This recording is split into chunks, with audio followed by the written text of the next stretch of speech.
Instagram @novision27_. Assalamualaikum warahmatullahi wabarakatuh. Ustadz Ustazah ingin bertanya apa boleh minta diberikan penyakit? Karena 1 tahun lalu saya pernah sakit dan ketika dalam sakit saya rajin murojaah.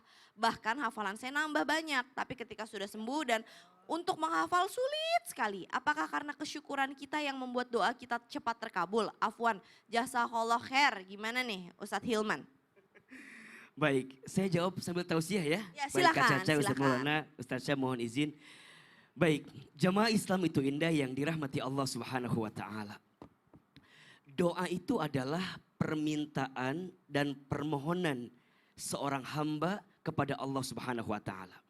Maka di dalam meminta dan memohon hendaklah meminta yang baik-baik, memohon yang baik-baik.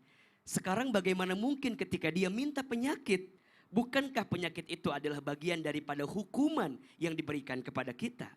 Maka lebih baik jangan minta dikasih penyakit. Mintanya tetap meningkatkan kesyukuran kita kepada Allah sekaligus memperbaiki ibadah kita kepada Allah. Maka ada satu doa yang diwasiatkan oleh Nabi SAW kepada sahabat Muadz bin Jabal radhiyallahu an. Apa doanya? Allahumma a'inni ala dzikrika wa syukrika wa husni ibadatika. Ya Allah, tolonglah aku agar senantiasa mengingatmu, bersyukur kepadamu, dan memperbaiki ibadahku kepadamu.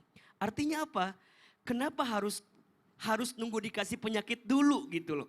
Kalau untuk berbuat baik, mengapa harus dikasih penyakit dulu agar kita bisa meningkatkan kebaikan kita di hadapan Allah? Kan bisa saja tanpa mendapatkan penyakit kita bisa menghadirkan kebaikan di dalamnya. Maka adapun dalam kondisi tadi Ustadz, ketika saya dikasih penyakit kok saya lebih taat ya. Memang sudah sewajarnya, sudah seharusnya. Kita seringkali mendengar, tidaklah rasa sakit yang menimpa seorang mukmin kecuali di saat itu Allah hapuskan dosa-dosanya. Tapi mohon maaf, jangan sampai titik di situ gitu. Maksudnya apa? Allah akan mengampuni dosa orang yang sedang sakit ketika saat sakit dia bertobat kepada Allah. Ketika saat sakit dia minta ampun kepada Allah. Dan ketika sakit dia merenungi bermuhasabah diri di hadapan Allah atas segala perbuatan yang dia pernah lakukan. Karena kita percaya, wama asobakum mim musibatin pabima kasabat aidikum wa ya'fu an katsir. Dan apa-apa musibah yang menimpa kamu sekalian itu disebabkan oleh perbuatan kamu sekalian. Dan boleh jadi, saya meminjam kata-kata Ustaz Maulana ini bagus sekali. Jadi kalau ada orang lain yang sedang diuji, maka kita katakan dia sedang diangkat derajatnya oleh Allah.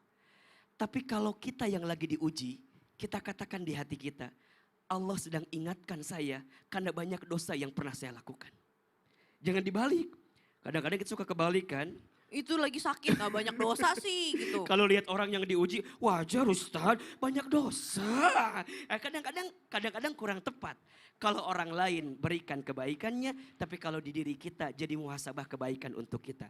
Kembali kepada pertanyaan, apakah boleh kita berdoa agar diberikan penyakit? Lebih baik tidaklah. Kita minta kepada Allah agar diberikan kebaikan-kebaikan saja. Dan kalau seandainya kita sakit, ingat sakit itu jadi cara kita untuk banyak bertaubat kepada Allah. Sakit itu jadi bahan kita untuk merenung atas segala apa yang sudah kita lakukan. Dan kita isi dengan kebaikan-kebaikan. Sungguh dalam doa itu, mohon maaf ya. Bukan hanya kita minta dikabulkan doanya saja. Tapi kita minta sama Allah untuk diberikan kesempatan berdoa. Mohon maaf, kalau ada 2 pilihan, pilih yang mana? Mana yang paling penting? Dikabulkan doanya atau diberikan kesempatan berdoa? Dua-duanya penting, iya. Tapi kalau boleh milih, boleh jadi saat kita diberikan kesempatan berdoa, itulah nikmat yang luar biasa. Kenapa? Karena dikabulkan doanya atau tidak, bukan urusan kita. Itu adalah hak prerogatifnya Allah. Tugas kita apa? Teruslah meminta, teruslah memohon, teruslah berdoa. Hasilnya kita serahkan kepada Allah. Nahnu bitakhyir, wallahu bitakdir. Kita hanya berikhtiar, Allah yang menentukan. Begitu. Masya Allah, tabarakallah. Hah, Bu Aduh, Caca mana? ini tuh nyebelin banget nih orang nih kalau komen tuh selalu jelek terus. Ih, nih aku sumpahin ya, semoga rezeki kamu tuh seret, terus kamu jauh dari jodoh kamu biar kamu tahu rasa. Nih, terus habis itu aku sumpahin supaya kamu itu ya sakit-sakitan juga tuh biar tahu. Caca, hati-hati dalam ucapan itu ada doa di situ. Iya sih Ustadz, aku ngerti sih, ngerti Nggak Ustadz. boleh gitu ucapannya Aduh. seperti itu. Bisa jadi tuh akan jadi berimbas pada diri kita juga. Tapi maaf nih ya Ustadz, ini orang kan udah zolim sama aku. Dia membuat hati aku rasanya sakit banget Ustadz. Jadi aku ngomong kayak gini tuh sengaja. Sengaja supaya apa? Supaya orang itu tahu rasa. Kan katanya kalau orang yang terzolimi itu doanya terkabul. Jadi aku sengaja aja doain yang jelek-jelek biar dia tahu rasa nih. Sebel banget tau gak Dengerin. Ustadz? Ku lepas semua yang ku inginkan. Masya Allah. Takkan ku ulangi. Masya Ada lagunya lagi, Allah. lagi Ada. opening itu. Ada itu apa maksudnya sih Ustadz? Dengerin. Saya lanjutin dulu ya. Iya, iya. Dan siapkan catatan, akan ku jawab sesaat lagi. Masya Allah. Baiklah kalau gitu jamaah jangan kemana-mana setelah ini tetap di Islam itu indah jamaah. Yeay. Oh jamaah. Yeay. Alhamdulillah.